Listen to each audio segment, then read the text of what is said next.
Hi hello ನಮಸ್ಕಾರ, ಎಲ್ರು ಹೇಗಿದ್ದೀರಾ? ಚೆನ್ನಾಗಿದ್ದೀರಾ ಅಂತ ಭಾವಿಸ್ತೀನಿ. ನೀವು ನೋಡ್ತಾ ಇದ್ದೀರಾ ಬಿಗ್ ಬಾಸ್ ಕತೆ ನಿಮ್ಮ ಸಮಯದ ಜೊತೆ. ನಾನು ಪ್ರವೀಣ್ ಕುಮಾರ್.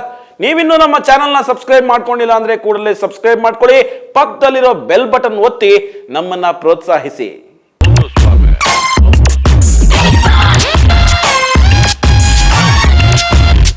ಹಳೆ ಸ್ಪರ್ಧಿಗಳ ಮುಂದೆ ಹೊಸ ಕಿಲಾಡಿಗಳ ಆಟ. ಮಂಜನಿಗೆ ಶಿಶಿರ್ ಡೋಂಟ್ ಕೇರ್, ಧನ್ರಾಜ್ ಕಣ್ಣಿನಲ್ಲಿ ರಜತ್ ನಾಟ್ ಫೇರ್, ಗುಗ್ಗು ನಾನ್ ಕೆಟ್ಟ ನನ್ನ ಮಗ ಸರಿ ಇಲ್ಲ. ಇದು ಇವತ್ತಿನ ಬಿಗ್ ಬಾಸ್ ಹೈಲೈಟ್ಸ್. ರಜತ್ ಅವರು ಗ್ರೋಸರಿ ಟಾಸ್ಕ್ ಮಾಡ್ತೀವಿ. ತ್ರಿವಿಕ್ರಮ್ ಅವರು ಹೇಳ್ತಾರೆ ವಿನ್ ಆಗೋದಕ್ಕೆ ಕಾರಣ ರಜತ್ ಅವರು. ಗುಗ್ಗು ನನ್ ಮಗ ನಿಮ್ಮ ಲೆವೆಲ್ ಏನು ಅಂತ ನಂಗೆ ಗೊತ್ತಾಗಿದೆ. ನನ್ ಮಗ ಅಂತ ನಿನ್ಗೆ ಇನ್ನ ಗೊತ್ತಿಲ್ಲ. ನನ್ನ ಹತ್ರ ಇವ್ ಆಡ್ಗಳೆಲ್ಲ ಆಡ್ಬೇಡ. ನಾನು ಆಟ ಆಡಕ್ಕೆ ಬಂದಿದ್ದೀರಿ. ಲವ್ ಮಗು ಅಂತ ಹೇಳದ್ ನಿನ್ಗೆ ಇದಕ್ಕೆ ಕಣ. ಪಾಪು ಅಂಕಲ್ ಪಾಪು ಏನು ಮಾಡಿಲ್ಲ. ಎಲಿಮಿನೇಷನ್ ಹಂತದಲ್ಲಿದ್ದ ಚೈತ್ರಾಗೆ ಎದೆ ಬಡಿತ ಜೋರಾಗಿತ್ತು. ಲಬ್ ಡಬ್ ಅಂತ ಹೊಡ್ಕೋತಾ ಇತ್ತು. ಈ ಕಡೆ ಐಶ್ವರ್ಯ ಕೂಡ ಎಲಿಮಿನೇಷನ್ ಹಂತ ಇತ್ತು.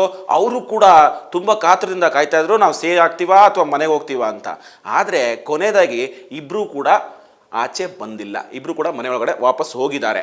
ಆದ್ರೆ ಮಜಾ ಏನ್ ಗೊತ್ತಾ, ಚೈತ್ರಾಗೆ ಕನ್ಫೆಷನ್ ರೂಮಲ್ಲಿ ಕೂಡಿಸ್ಕೊಂಡು ಬಿಗ್ ಬಾಸ್ ಒಂದು ವಿಡಿಯೋ ತೋರಿಸಿದ್ರು.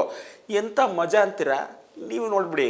ಜನಕ್ಕೆ ಈ ಅಮ್ಮ ಮಾತಾಡ್ತಾಳೆ ಇರಿಟೇಟ್ ಮಾಡ್ತಾಳೆ ಅಂತ ಒಂದಿರ್ಬೋದು. 125 ಡೇಸ್ ಫಿಕ್ಸ್ ಗುರು ಈ ಸಲ. ನೀವುಗಳೆಲ್ಲ ಡೈರೆಕ್ಷನ್ ಡಿಪಾರ್ಟ್ಮೆಂಟ್ ಅಲ್ಲಿ ಕೂತ್ಕೊಂಡು ಒಂದು ಪ್ಲಾನ್ ಕೊಡಿ. ಬಿಗ್ ಬಾಸ್ ಮನೆಗೆ ರಜತ್ ವೈಲ್ಡ್ ಕಾರ್ಡ್ ಎಂಟ್ರಿ ಕೊಡ್ತಾ ಇದ್ದಂತೆ ಇದೇ ತ್ರಿವಿಕ್ರಮ್ ಮಂಜಣ್ಣನ ಹತ್ರ ಹೋಗ್ಬಿಟ್ಟು ಏನಂತ ಹೇಳಿದ್ರು, ಸರಿಯಾಗಿ ಟಕ್ಕರ್ ಕೊಡ್ಬೇಕು ಅಣ್ಣ ಅಂತ ಹೇಳಿದ್ರು. ಆದ್ರೆ ಕಾಲ ಬದಲಾದಂತೆ ರಜತ್ ಮತ್ತು ತ್ರಿವಿಕ್ರಮ್ ತುಂಬಾ ಕ್ಲೋಸ್, ಕುಚ್ಚಿಕ್ಕು ಫ್ರೆಂಡ್ಸ್ ಆಗ್ಬಿಟ್ಟಿದ್ದಾರೆ. ಯಾಕಾಗಿದ್ದಾರೆ ಅಂತ ಗೊತ್ತಿಲ್ಲ, ಇನ್ನ ಏನೇನು ಸ್ಟ್ರಾಟಜಿ ಮಾಡ್ತಾ ಇದಾರೆ ಅಂತ ಗೊತ್ತಿಲ್ಲ. ನೀವು ಒಂದ್ಸತಿ ನೋಡ್ಬಿಡಿ. ಒಂದು ನಾಮಿನೇಷನ್ ಪ್ರಕ್ರಿಯೆ ಆಗಿರ್ಬೋದು, ಒಂದು ವೋಟಿಂಗ್ ಅಂತ ಬಂದರೂ ಇರ್ಬೋದು, ಇಲ್ಲ ಆಟದಲ್ಲಾಗಿರ್ಬೋದು, ಒಂದು ಚಟುವಟಿಕೆಯಲ್ಲಾಗಿರ್ಬೋದು, ನನಗೆ ರಜತ್ ಅವರು ಸೂಕ್ತ ಅನ್ನಿಸ್ತಾರೆ. ಅಂದರೆ ಈ ಬಾರಿ ಎಲಿಮಿನೇಷನ್ ಪ್ರೋಸೆಸ್ಸು ಪಕ್ಕಾ ಪ್ಲಾನ್ ಥರ ಕಾಣ್ತಾ ಇತ್ತು ನನಗೆ.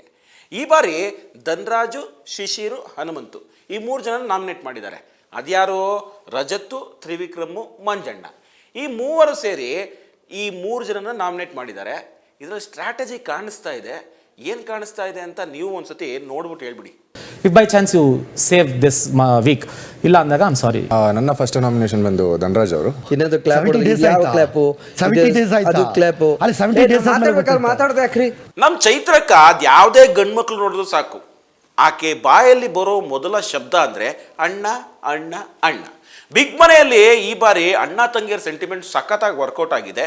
ಒಂದ್ ಕಡೆ ಶಿಶಿರ್ ಮತ್ತು ಚೈತ್ರಕ್ಕ, ಇನ್ನೊಂದು ಕಡೆ ಮೋಕ್ಷಿತಾ ಮತ್ತು ಮಂಜಣ್ಣ. ಆದರೆ ಇದು ಮುಂದುವರೆದ ಭಾಗ ಅನ್ನೋ ಹಾಗೆ ಮನೆಗೆ ಗೆಸ್ಟ್ ಆಗಿ ಬರ್ತಾರೆ ಡ್ರೋನ್ ಪ್ರತಾಪ್ ಬರ್ತಾ ಇದ್ದಂಗೆ ನಮ್ಮ ಚೈತ್ರಕ್ಕ ಏನು ಮಾಡಿದ್ರು ಗೊತ್ತಾ, ಅಣ್ಣ ಪ್ರತಾಪ್ ಅಣ್ಣ ಅಂದ್ರು. ಅದಕ್ಕೆ ನಮ್ಮ ಪ್ರತಾಪು ಏನು ಹೇಳಿದ್ರು ನೀವೇ ನೋಡಿ. ನೀವೇ ಹೇಳಿ ಪ್ರತಾಪಣ್ಣ, ನಾನು 3 ರಿಂದ 4 ಪ್ರಶ್ನೆ ಕೇಳ್ತೀನಿ, ನನಗೆ 1.5 ಅಣ್ಣ ಅಂತೆಲ್ಲ ಕರಿಬೇಡಿ, ನಿಮಗೆ ಚಿಕ್ಕ ಬನ್ನಿ. ಇಂದಿನ ಎಪಿಸೋಡ್ನಲ್ಲಿ ರಜತ್ ಹಾಗೂ ಧನ್ರಾಜ್ ಮಧ್ಯೆ ಬಿಗ್ ಫೈಟ್ ನಡೆದಿದೆ. ಕಾರಣ ಏನು ಗೊತ್ತಾ, ಧನ್ರಾಜು ರಜತ್ ಹೆಸರನ್ನ ನಾಮಿನೇಷನ್ಗೆ ತಗೊಂಡಿರೋದು.